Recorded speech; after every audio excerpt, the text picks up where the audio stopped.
बिस्मिल्लाहिर्रहमानिर्रहीम। अस्सलाम वालेकुम नाज़रीन, आप यूट्यूब चैनल देख रहे हैं। मैं इमरान खान हूँ। दो बड़ी अहम खबरें जहाँ से शुरू करते हैं। एक तो आपको ब्रेकिंग न्यूज़ दे देते हैं। मैंने रात को ये खबर ब्रेक की थी ट्विटर पे और उसके बाद फिर मुख्तलिफ़ जगहों पे ये खबर आना शुरू हो गई और तस्दीक भी की है इसकी फ़ारूक हबीब ने, जो साबिक वज़ीर इत्तलात और इसमें स्टेट मिनिस्टर थे वो, और उन्होंने भी इसकी तस्दीक की है क्योंकि उनका हल्का भी वही है जिस जगह से ये खबर आई है। खबर बड़ी मज़ेदार है। वो ये है कि जिन लोगों ने मरियम औरंगज़ेब के ख़िलाफ़ नारेबाजी की थी, वहाँ पे हुकूमती जब वफद गया था मस्जिद नबी के बाहर, जिन लोगों ने नारेबाजी की थी उनमें से 7 अफराद अब तक गिरफ़्तार हैं। उन 7 अफराद में से 2 आदमियों के बारे में बड़ी ख़ास खबर आई। अब मुबैना तौर पे ये बंदे कौन हैं, ज़रा मैं आपको इनके नाम बता देता हूँ।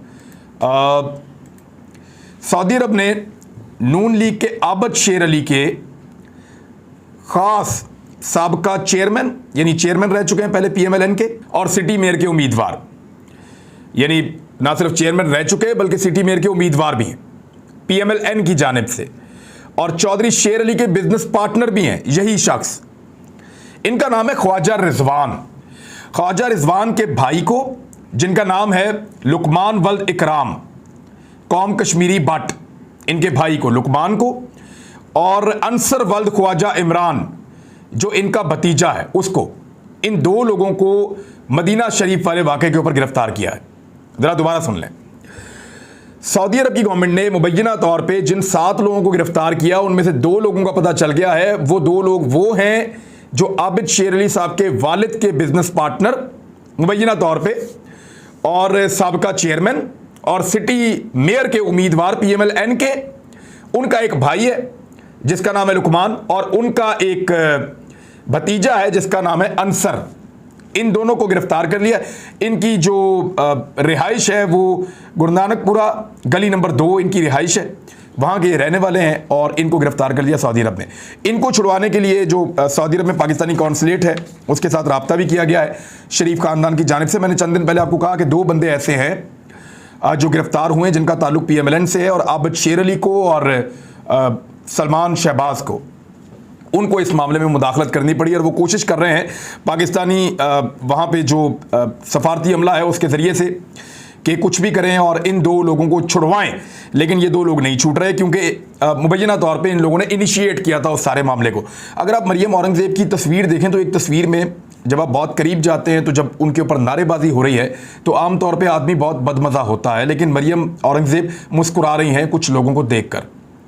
तो अब ये एक नई कहानी बन रही है और ये सवाल पैदा हो रहा है कि क्या मरियम औरंगज़ेब ने खुद अपने साथ ये सब कुछ करवाया, जानबूझकर रियासत मदीना वाला इशू उठाया, जानबूझकर वहाँ मदीना की रियासत में उस जगह पे जाकर उस सरजमीन के ऊपर अपने खिलाफ नारे शुरू करवाए, और जब नारे शुरू हो तो फिर सब लोग लगाते हैं, और फिर जब वहाँ पे एक माहौल बन गया तो उसके बाद फिर पाकिस्तान में पर्चे करवा दिए, शेख रशीद का भतीजा गिरफ्तार कर लिया, और फिर तौहीन मज़हब का कार्ड इस्तेमाल किया जिसको फिर एस्टेब्लिशमेंट ने बाद में रोका मुदाखलत करके। तो ये एक बड़ा अहम नुक्ता अब सामने आया है और ये इन्फॉर्मेशन है, और इस इन्फॉर्मेशन के ऊपर अगर हुकूमत डिनाई करना चाहती है तो कर दे, लेकिन ये बंदे पकड़े गए हैं मेरी जो इतला है इस वक्त उसके मुताबिक, और इन बंदों को छुड़वाने के लिए PMLN की जो हुकूमत है, इम्पोर्टेड गवर्नमेंट, वो कोशिश भी कर रही है। दूसरी खबर, मरियम औरंगज़ेब जो हमेशा ये कहती रही हैं कि कुछ भी हो जाए पीका ऑर्डिनेंस को हम नहीं मानते। शहबाज शरीफ जिन्होंने पीका ऑर्डिनेंस के खिलाफ बहुत सारे स्टेटमेंट दिए, और बिलावल भुट्टो जरदारी जिन्होंने पीका ऑर्डिनेंस के खिलाफ बहुत सारे स्टेटमेंट दिए, राणा सनाउल्लाह जिन्होंने पीका ऑर्डिनेंस की मुखालफत की, इन सब लोगों ने मिलकर मीडिया के लिए ज़मीन तंग करना शुरू कर दी है और सहाफ़ियों के खिलाफ इंतकामी कार्रवाइयाँ शुरू कर दी हैं। पहली इंतकामी कार्रवाई का ये एक नोटिस मौजूद है, बाकायदा कानूनी कार्रवाई की गई है समी इब्राहिम के खिलाफ। समी इब्राहिम ने आज से चंद दिन पहले कुछ सवालात उठाए थे जनरल बाजवा साहब के हवाले से, और उन्होंने ये कहा था कि जनरल बाजवा ने इन सारी जमातों को इकट्ठा किया है और इस वजह से पाकिस्तान में रजीम चेंज हुआ है। तो अब इसमें जो है वो एक इंक्वायरी की गई है 296/2022। FIA ने उनको समन कर लिया है और उनको बुला लिया है और उनके ऊपर एलिगेशंस लगाए गए हैं, और मज़े की बात यह है कि उनके खिलाफ जो इंक्वायरी इनिशिएट की गई है, जो मुकदमा बनाया गया है, वो सेक्शन 20 ऑफ पीका ऑर्डिनेंस है, यानी पीका का कानून है, उसी के तहत, पीका के कानून के तहत ही उन्होंने ये मुकदमा दर्ज किया एफआईए ने, और उसी की बुनियाद के ऊपर समी इब्राहिम को बुलाया कि आओ आकर इंक्वायरी भुगतो। और इल्जामात क्या लगाए हैं? इल्जामात बहुत सारे लगा दिए उनके ऊपर कि आप पाकिस्तान के अंदर पैनिक क्रिएट करना चाहते हैं, खौफ पैदा करना चाहते हैं और इंटिमिडेशन चाहते हैं, फिर आप इनसिक्योरिटी पैदा करना, अदम तहफ़्फ़ुज़ पैदा करना चाहते हैं, अनरेस्ट पैदा करना चाहते हैं हुकूमत के जो ऑफिशियल्स हैं उनके दरमियान और आर्म फोर्सेस के दरमियान और जनरल पब्लिक के दरमियान। तो आपने जो बात आपने अपने वीलॉग में कही या जो बात आपने कही उससे ये नुकसान हुआ है, आए ज़रा आके अब एफआईए को जवाब दें। तो एफआईए की पहली कार्रवाई इस हुकूमत ने 1 महीना भी नहीं हुआ अभी इनको आए हुए, इन्होंने इनिशिएट कर दी है। अब देखना यह है कि सहाफ़त की आज़ादी के लिए जो लोग कल तक नारे लगाते थे वो लोग अब क्या कहेंगे। अच्छा, यहाँ समी इब्राहिम ने कुछ सवालात उठाए, उन्होंने तो सवालात उठाए हैं, लेकिन मरियम नवाज़ ने क्या कहा? मरियम नवाज़ ने तो डायरेक्टली मिलिट्री के एक सर्विंग जनरल के ऊपर संगीन तरीन इल्ज़ामात लगा दिए हैं। अब इमरान खान के दौरे हुकूमत में नवाज शरीफ ने जनरल बाजवा को डायरेक्टली इल्ज़ामात लगाए कि आपको जवाब देना पड़ेगा, आपने ये किया, आपने वो किया, संगीन तरीन इल्ज़ामात लगाए कि आप लोगों ने बगावत और गद्दारी कर दी है पाकिस्तान के साथ। इस किस्म का तासुर बना दिया पाकिस्तान में जनरल बाजवा और जनरल फैज़ के खिलाफ। तब तो ये पीका ऑर्डिनेंस लगा के पर्चे नहीं दिए गए, ना पर्चा हुआ नवाज शरीफ पे, ना पर्चा हुआ मरियम नवाज पे, जजेस के खिलाफ किया गया, जर्नल्स के खिलाफ किया गया, दोनों के ऊपर कोई ऐसा पर्चा नहीं हुआ पीका ऑर्डिनेंस के तहत। बल्कि आपको मैं एक और चीज़ सुनाता हूँ। नजम सेठी, हामिद मीर की तो बात ही छोड़ दें, वो तो बहुत उल्ट पटांग किस्म की बातें, पता नहीं आजकल मुझे समझ नहीं आ रही क्या हो गया। और हामिद मीर की एक दावत हुई है प्राइम मिनिस्टर हाउस में और मुबैना तौर पर वहाँ बड़े लेविश खाने खिलाए गए हैं और उनको बाकायदा बुला के ऑनर दिया गया है। एक बहुत बड़ा एसेट है वो मौजूदा इंपोर्टेड हुकूमत के लिए। बहरहाल वो एसेट है और उसको जो टारगेट दिया गया है उसमें एक टारगेट जो है वो अल्हम्दुलिल्लाह मैं भी हूँ, और उसने अपना काम सोशल मीडिया पे शुरू कर दिया है। तो मुझे बहुत सारे लोगों ने उसके क्लिप भेजे हैं, बहरहाल उसके स्क्रीनशॉट्स भेजे हैं, क्योंकि मुझे तो उसने ब्लॉक किया हुआ है, भागा हुआ है, मेरे सवाल का जवाब उसके पास नहीं होता, हामिद मीर के पास। अब जो बात की है नजम सेठी ने, नजम सेठी का ये कहना है कि वक्त आ गया है कि लोगों की पोस्टिंग्स और ट्रांसफ़र्स का, यानी कुछ लोगों की पोस्टिंग्स और ट्रांसफ़र्स होंगी, इसका वक्त आ गया है। कुछ जर्नल्स जो हैं वो रिटायर हो रहे हैं, इस महीने उनकी जगह पोस्टिंग्स और ट्रांसफ़र होंगी और ज़रा ये कह रहे हैं कि जनरल फैज़ को ट्रांसफ़र कर दिया जाएगा GHQ में और वहाँ नया कोर कमांडर पेशावर में यानी वहाँ पे अपॉइंट कर दिया जाएगा। इमरान खान साहब लॉन्ग मार्च में जनरल फैज़ की मॉनिटरिंग और उनकी मदद चाहते हैं। फिर नजम सेठी साहब कह रहे हैं, यानी ये फ़ौज के इंटरनल मामलात के अंदर मुदाखलत नहीं है तो और क्या है। फ़ौज के अंदर रैंक एंड फाइल के अंदर आप इस किस्म की जब खबरें देते हैं तो आप क्या चाह रहे हैं एक्चुअली? आप तो इदारे के अंदर फूट डालने की कोशिश कर रहे हैं। वो ये कहते हैं कि ये जो फ़ोन कॉल्स जाती हैं ना, ये पेशावर से जाती हैं। एक तो जो मेरी वाली फ़ोन कॉल है उसका भी बड़ा वो आजकल हवा बना हुआ है। तो मैं आपको क्लियर कर दूं कि मैं जनरल फैज़ को अपनी ज़िंदगी में एक ही दफ़ा मिला और वो भी मैं तब मिला जब आर्मी चीफ से हमारी एक मुलाकात थी, वहाँ उन्होंने जनरल फैज़ से मिलवा दिया और बस हाथ मिलाया। उसके अलावा मैं इस आदमी को नहीं जानता और ना मेरी इसके साथ कोई ताल्लुकात रहे हैं। बार ये जो सहाफ़ी चलाए जा रहे हैं ये पेशावर से चलाए जा रहे हैं। किसी तरीके से बाजवा साहब के ऊपर प्रेशर डाला जाए कि वो अपने जो साथी हैं कोर ग्रुप के 5-6 बंदे, उनकी बात ना सुने और आर्मी के रैंक एंड फाइल की बात सुने, जनरल फैज़ की बात सुने और उनके 1-2 साथी हैं उनकी बात सुने और बाहर सोशल मीडिया की आवाम की बात सुने। इसीलिए बाजवा साहब पर सोशल मीडिया पर फोकस्ड अटैक आ रही है। अब ये नजम सेठी ने क्या कहा, जो लोग जानते हैं इदारों में, जिनको आइडिया है क्या कॉन्सिक्वेंसेस होते हैं इस तरह के अल्फाज के और ये अल्फाज क्या कह रहे हैं, इसके नताइज क्या होते हैं और कानून का कौन सा सेक्शन इसके ऊपर लगता है, सारे बेहतर तरीके से जानते हैं। नजम सेठी को कोई पीका ऑर्डिनेंस के तहत नहीं बुलाया गया, मरियम नवाज को पीका ऑर्डिनेंस के तहत नहीं बुलाया गया, बाकी जितने लोग हैं उनको भी नहीं बुलवाया गया, नवाज शरीफ को नहीं बुलवाया गया, हामिद मीर को नहीं बुलवाया गया। हामिद मीर ने जर्नल्स के खिलाफ खड़े होकर क्या कुछ नहीं कहा जब प्रोग्राम बंद हो गया था, जब जियो ने निकाल दिया था कि नहीं अभी हम प्रोग्राम जो है वो नहीं चला रहे हामिद मीर का। उन्होंने बोझ उठाने से इनकार कर दिया था जो बातें बाहर आई थी। बहरहाल हामिद मीर ने इल्ज़ाम उसका फ़ौज के ऊपर लगाया था उस दौर में और बाद में उन्होंने कहा नहीं फौज नहीं, इमरान खान है। यानी पहले उन्होंने कहा जी इमरान खान नहीं है, ये और लोग हैं, फौज की तरफ इशारा करता था। बाद में फिर अहमद मीर ने कहा नहीं ये इमरान खान ही है।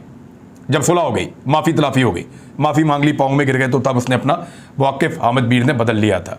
तो अहमद मीर जो कुछ कह रहा है उसको भी कोई नोटिस नहीं जा रहा। नोटिस आ रहा है समी इब्राहिम को, और नोटिस और लोगों के लिए भी तैयार हो रहे हैं। मेरी इत्तला के मुताबिक उनको फिक्स किया जाएगा। कुछ सहाफ़ियों को फेंटी लगाने का भी इरादा है हुकूमत का, और उसके लिए जत्थे तैयार किए जा रहे हैं।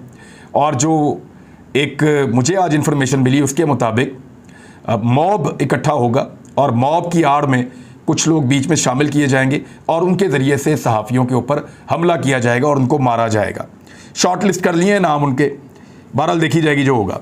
अब ये खबर आप देख लें कि पीका ऑर्डिनेंस की मुखालफत करने वाले खुद उनकी FIA पहले तो एप्लीकेशन लेकर पीका ऑर्डिनेंस के लिए चली गई, बाद में हुकूमत ने कहा जी हमें पता ही नहीं था। जब मीडिया में उसके ऊपर तनकीद हुई तो ये तो इनकी हालत है, और हालत बहुत पतली है। इस हुकूमत के आने के बाद 4 बड़े अहम लोग या तो हटा दिए गए उनके ओहदों से जिन्होंने बड़ा शानदार काम किया था, या वो रेजिग्नेशन देकर चले गए हैं। इनमें FBR के जो चीफ हैं उन्होंने ऑल टाइम पाकिस्तान के अंदर जो टैक्स कलेक्शन किया वो बड़ी शानदार की, सब उनकी तारीफें कर रहे थे, लेकिन उसके बावजूद इन्होंने हटा दिया। स्टेट बैंक ऑफ पाकिस्तान के गवर्नर हैं, उन्होंने एक्सीलेंट हैंडलिंग की थी कोविड के दौरान भी, और बहुत सारे मामलात में मॉडर्न इनिशिएटिव्स लिए थे, उनको भी हटा दिया। और PTV के MD उन्होंने रिज़ाइन कर दिया, हालांकि वो इसको PTV को लेकर आए और ये मुनाफे में जा रहा है। अब चेयरमैन वापडा, उन्होंने बहुत ज़बरदस्त काम किया। इमरान खान साहब ने उनको एक्सटेंशन दी थी दोबारा काम करने के लिए। बहुत शानदार आदमी थे, उन्होंने कहा इस हुकूमत के साथ मैं काम नहीं कर सकता, वो भी छोड़कर चले गए हैं। तो लोग बहुत मायूस हैं, लोग इस हुकूमत के साथ काम नहीं करना चाहते। दूसरी जानिब महंगाई का एक बहुत बड़ा तूफान है, और कोई इसके ऊपर बात नहीं कर रहा, कोई माइक लेकर बाहर नहीं निकलता। आटे और यूटिलिटी स्टोर्स पर मुख्तलिफ अशिया की कीमतों में बहुत ज़्यादा इजाफा हो गया है। फ्लोर मिल्स जो हैं उन्होंने आटे की कीमत में इजाफा कर दिया है। आटे का जो 10 किलो का थैला है उसकी परचून कीमत 650 रुपये, जबकि यानी 650 रुपये का मतलब है 1300 रुपये कर दी गई है, जबकि 20 किलो थैले की जो कीमत है वो 1300 रुपये कर दी गई है। ये 1100 का था। रमज़ान पैकेज के लिए फ्लोर मिल्स को 1400 रुपये फी मन सब्सिडी जो है वो सरकारी गंदम देकर 10 किलो आटे का थैला जो है वो कम पैसों में फ़रोख्त करवाया जा रहा था, लेकिन वो भी किसी किसी को मिल रहा था। और ईद की छुट्टियां ख़त्म होने के बाद वही जो स्टॉक की हुई चीज़ें थी उनको वापस महंगा कर दिया गया है, और सरकारी गंदम का कोटा मुकम्मल तौर पर बंद कर दिया गया है। हुकूमत ने गंदम बंद कर दी, जिसके बाद फ्लोर मिल मालिकान को ओपन मार्केट से गंदम खरीद कर आटा तैयार करना पड़ रहा है, जो उनको बहुत महंगा पड़ रहा है। लिहाजा इस वक्त 2330 रुपये तक गंदम दस्तयाब है, तो उन्होंने कहा जी हम आटा सस्ता नहीं दे सकते। मुख्तलिफ अशिया की कीमतों में इजाफा हो गया है अब तक, जिसमें दालें हैं, बेसन है, खजूर है, शरबत, चाय की पत्ती, ऑयल और दूध में इजाफा कर दिया गया है। ये नोटिफिकेशन जारी कर दिया गया इन चीज़ों की कीमत में इजाफे का। अच्छा, मुख्तलिफ ब्रांड के कुकिंग ऑयल और दूध की फ़ी लीटर कीमत में अब दोबारा से 20 रुपये फ़ी किलो का इजाफा हो गया है। यानी पहले वाला इजाफा अलग है, ये दोबारा इजाफा हो गया है। मुख्तलिफ ब्रांड्स के शरबत की जो 1500 जैसे रूह अफ़ज़ा की बोतल होती है उस पर 51 रुपये तक उनको महंगा कर दिया गया है। चाय की पत्ती जो है वो 190 ग्राम की कीमत में 12 रुपये, 190 ग्राम बहुत थोड़ी सी होती है, 12 रुपये का इजाफा कर दिया गया है। तो अब आप यानी 50 रुपये तक का इसका भी किलो पे इजाफा है। अब आप अंदाज़ा कर लें कि क्या सूरत हाल पैदा हो चुकी है। जो गंदम की पैदावार है उस हवाले से पाकिस्तान तैयारी कर रहा था कि रूस से गंदम लेकर आएगा। इमरान खान साहब ने बंदोबस्त किया था कि 30% सस्ती गंदम आ जाएगी, हम गंदम के बहरान से निकल जाएंगे। लेकिन इस हुकूमत ने वो सारा मामला रोक दिया। गंदम बहुत महंगी हो जाएगी और दस्तयाब नहीं होगी इस साल के आखिर में, जो साल आने वाला है। ये मैं आपको पहले बता रहा हूँ, ये एक बहरान है, इसको संभाल के रखिएगा। इस क्लिप को मैं आपको याद दिला रहा हूँ कि साल के आखिर में गंदम का बहरान खुदा न खास्ता हमारे दरवाजे पर खड़ा होगा, क्योंकि इस हुकूमत ने इस मामले के ऊपर बिल्कुल तवज्जो नहीं दी। दूसरी जानिब एक खबर चली है, और ये ज़राए से चली है, और ये खबर चलाई है एक्सप्रेस न्यूज़ ने। उन्होंने कहा कि जो साबिक खातून अव्वल उनकी जो करीबी सहेली फराह खान जो करप्शन के इल्ज़ामात का सामना कर रही है और इस वक्त दुबई में मौजूद है, उसने सामना करने के लिए इल्ज़ामात का पाकिस्तान आने का फ़ैसला किया है। ये बड़ी अच्छी बात है। आए, गिरफ्तार करो, पकड़ो, इंक्वायरी करो। अगर वो ज़मानत ले ले तो ज़मानत ले ले, अगर उसको गिरफ्तार करना है तो गिरफ्तार करो। कानून सबके लिए बराबर होना चाहिए। पता करें कि उसने वाकई करप्शन की है, अगर की है तो साबित करें और साबित करके उसको जेल में डालें। इससे बेहतर बात हो नहीं सकती। लेकिन क्योंकि इस नाम को इमरान खान साहब को डिफेम करने के लिए इस्तेमाल किया जा रहा था, मेरे ख्याल में बेहतर यह है कि वो आए और आके सामना करे, और अगर तो ऐसा है तो ये एक अच्छी बात है। और दूसरी मुझे आपसे आखिर में गुजारिश करनी थी कि मेरे नाम का एक टॉप ट्रेंड चल रहा है पाकिस्तान में ट्विटर पे। आप सबका बहुत शुक्रिया, आप सबकी यकजहती के लिए बहुत शुक्रिया, लेकिन याद रखिएगा मुझे अपनी फ़ौज से कोई ख़तरा मैं महसूस नहीं कर रहा। मेरा गिला ज़रूर था, लेकिन मैं कोई ख़तरा महसूस नहीं कर रहा, और मुझे नहीं लगता कि फ़ौज मुझे नुकसान पहुंचाएगी। मेरी फ़ौज है, ये मेरा कॉन्फिडेंस है। अब तक के लिए इतना ही। अपना ख्याल रखिएगा, अपने इस चैनल का भी। अल्लाह हाफ़िज़।